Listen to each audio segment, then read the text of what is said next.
माने रईस हीराचंद और उनकी पत्नी सुजाता की चमचमाती महंगी कार बंगाल की एक पुरानी बस्ती की सुनसान गली में एक बेरौनक से पुराने मकान के बाहर आकर रुकती है। सुजाता, ये तुम मुझे किस जगह लेकर आई हो? ये तो कोई गरीबों की बस्ती लगती है। यहाँ ऐसा क्या है? हीराचंद के कुछ भी समझ में नहीं आ रहा था कि सुजाता उसे ऐसी अजीब सी जगह क्यों लाई है, जिस मकान में दिन में भी अंधेरा दिख रहा था और धुआं उठ रहा था। आप मेरे साथ अंदर चलिए, सब समझ जाएंगे। यहाँ हमारी हर समस्या का समाधान मिलेगा। सुजाता और हीराचंद आशंकित कदमों से उस मकान में दाखिल होते हैं। तभी उन्हें किसी महिला की बाहरी आवाज सुनाई पड़ती है। चले आओ, चले आओ। हीराचंद ने देखा कि उस मकान के अंदर अंधेरा था। अचानक हीराचंद की निगाह एक कमरे की ओर पड़ी, जिसके अंदर हल्की हल्की सी रोशनी आ रही थी और उस कमरे के अंदर से धुआं उठ रहा था। शायद उस कमरे के अंदर आग जल रही थी। ये किसकी आवाज है? यहाँ इतना अंधेरा क्यों है और ये धुआं कैसे उठ रहा है? मेरा तो यहाँ दम घुट रहा है। सुजाता और हीराचंद धीरे धीरे कदमों से उस कमरे के अंदर चले गए। अंदर वाले कमरे में बिखरे बाल वाली एक खूबसूरत सी बूढ़ी औरत सामने जल रही आग में एक मुर्गी की गर्दन काटकर उसका खून गिरा रही थी और मुर्गी का शरीर छटपटा रहा था। ये देखकर सुजाता को उबकाई आने लगी। हीराचंद ने सुजाता की ओर देखकर कहा, तुम ही मुझे यहाँ लेकर आई हो और खुद ही घबरा रही हो। कौन है ये भयानक सी शक्ल वाली औरत और हम यहाँ क्यों आए हैं? अचानक उस औरत ने एक झटके में मुर्गे की गर्दन धड़ से अलग कर दी। ये देखकर सुजाता के मुंह से चीख निकल गई और सेठ हीराचंद भी सहम गया। वो बहुत डरावना नजारा था। ये अघोरा ताई है। ये हमें अपनी काली तंत्र विद्या से संतान सुख प्रदान कर सकती है, इसलिए मैं आपको यहाँ लेकर आई हूँ। कैसी बात करती हो? जहाँ बड़े से बड़े डॉक्टर सफल नहीं हुए, वहाँ ये मामूली औरत क्या कर लेगी? हीराचंद की बात सुनकर अघोरी ताई ने गुस्से से हीराचंद की ओर देखकर कहा, नादान हीराचंद, काली विद्या में इतनी शक्ति है कि मरे को भी जिंदा कर दे।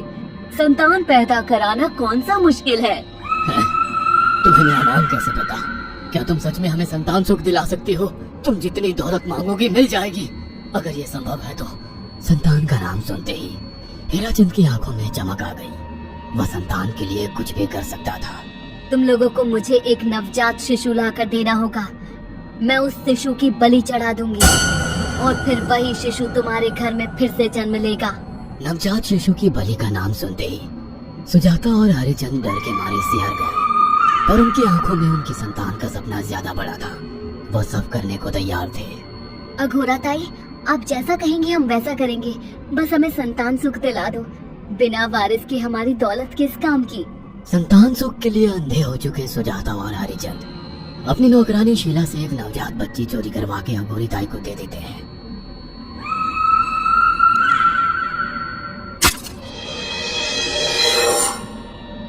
उस शिशु की बलि से सुजाता गर्भवती हो जाती है। देखा आपने अघोरा की तंत्र शक्ति? मुझे उस पर पूरा भरोसा था। चलो चलकर उन्हें धन्यवाद कहते हैं। हीराचंद और सुजाता अघोरा ताई के पास पहुंचते हैं। वो दोनों बहुत खुश थे और अघोरा पर उन्हें अंधविश्वास हो गया था। अघोरा ताई, आप महान तंत्रिका हैं। आपने वो चमत्कार कर दिखाया जो बड़े बड़े डॉक्टर नहीं कर सके। ये काली विद्या है बेटा। अगर तुम दोनों चाहो तो मैं इस विद्या से तुम दोनों को हमेशा के लिए जवान बना सकती हूँ। क्या सच में ऐसा संभव है? हाँ बिल्कुल, पर इसके लिए तुम्हें जवान लड़के और लड़कियों की बलि चढ़ानी होगी। तुम उन्हें यहाँ तक लाओ, बाकी मैं देख लूंगी। जवान रहने के लालच में अंधे सुजाता और हरिचंद एक अनाथ आश्रमों से हर रोज एक लड़की या लड़के को गोद लेने के बहाने अघोरी के पास बलि चढ़ाने ले जाने लगे। और एक दिन अघोरी ताई ने हीराचंद और सुजाता से इंसानी मांस खाने को कहा। पूरी तरह से इंसान से हैवान बन चुके अब वो दोनों इंसानी मांस खाने के लिए तैयार भी हो गए। ये गर्म खून और मांस खाकर तुम लोगों की उम्र भी बढ़ जाएगी। खाओ इसे। हाँ, सच में ये इंसानी मांस बड़ा स्वादिष्ट है। अघोरा ने अपनी बातों में फंसाकर सुजाता और हरिचंद को नरभक्षी बना दिया था। वो तीनों हर दिन बलि चढ़ाकर खून पीकर मांस खाने लगे। नौकरानी शीला भी नए शिकार लाने में उनकी मदद करती थी, मगर एक दिन शीला को शिकार नहीं मिला। मेम साहब, आज एक भी शिकार हाथ नहीं लगा और मैं बहुत थक गई हूँ और घर जाकर थोड़ा आराम करना चाहती हूँ। कोई बात नहीं शीला, एक छोटा सा काम है, तुम हमारे साथ चलो, लौटते में हम तुम्हें घर छोड़ देंगे। जी मेम साहब।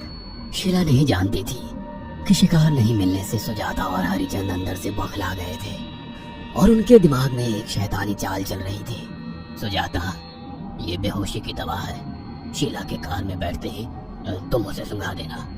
आज हमें इसी की बलि देनी होगी। इसने हमारे यहाँ का बहुत खाना खाया, अब हम लोग इसे खाएंगे। वैसे भी ये आगे चल के हमारे लिए खतरा बन सकती थी। कार में बैठते ही सुजाता शीला को बेहोश कर देती है और वो लोग सीधे अघोरी ताई के यहाँ पहुँच जाते हैं, जहाँ अघोरी ताई शीला की बलि चढ़ा देती है और तीनों मिलकर उसे नोच कर खाते हैं। अघोरी ताई, हमको बलि चढ़ाते हुए पूरा 1 साल हो गया है। हमारा बेटा भी साल भर का हो चुका है। अब और कितनी बलि देनी होगी? बस एक आखिरी क्रिया और बची है, उसके बाद तुम दोनों हमेशा के लिए जवान हो जाओगे। कैसी क्रिया अघोरा ताई? 3 दिन बाद सूर्य ग्रहण है, हमें पास के घने जंगल में एक विशेष क्रिया करनी होगी। उसके बाद तुम लोग कभी बूढ़े नहीं होगे। कितना अच्छा होगा, हम हमेशा जवान रहेंगे और सालों साल तक अपनी दौलत से ऐश करेंगे। हाँ, सच कहा। अघोरा ताई ने हमारे हर सपने पूरे कर दिए। 3 दिन बाद बंगाल के बियाबान जंगल में कोहरे और ओस से भीगे पेड़ों के बीच एक घने बरगद की बेलों पर कटे इंसानी सिर लटक रहे थे, जिसमें से खून टपक रहा था। काले जादू का सामान भी रखा था। कितनी भयानक जगह है ये, हर तरफ कटे हुए सर लटक रहे हैं। थोड़ी देर में सब समझ जाओगे, बैठ जाओ और मेरे साथ ये मंत्र दोहराओ। ओ, अघोरा, ये किन लोगों की कटी हुई गर्दनें हैं? आप यहाँ क्या करने वाली हो? हीराचंद की बात सुनकर अघोरा जोर जोर से हंसने लगी और उसने एक शैतानी हंसी हंसते हुए हीराचंद की ओर देखकर कहा, तुम जैसे ही लोगों ने अपनी इच्छाओं को पूरा करने के लिए इन लोगों की बलि चढ़वाई है और फायदा उठाया है। अब तुम दोनों आंखें बंद करके यहाँ बैठ जाओ और मेरे साथ मंत्रों को दोहराते जाओ। अघोरा ने सुजाता और हरिचंद को वशीकरण मंत्र और काले जादू का इस्तेमाल से सम्मोहित कर दिया और देखते ही देखते वो एक भयानक डायन में बदल गई और चीखती हुई बोली, अब मैं तुम दोनों की बलि चढ़ाकर अमर हो जाऊंगी, क्योंकि तुम लोगों ने 100 लोगों की बलि का खून पिया है। देखते ही देखते उस डायन ने फरसे से एक एक करके सुजाता और हरिचंद की गर्दन काट कर जल रही आग में बलि चढ़ा दी और उनका गर्म खून पीने लगी।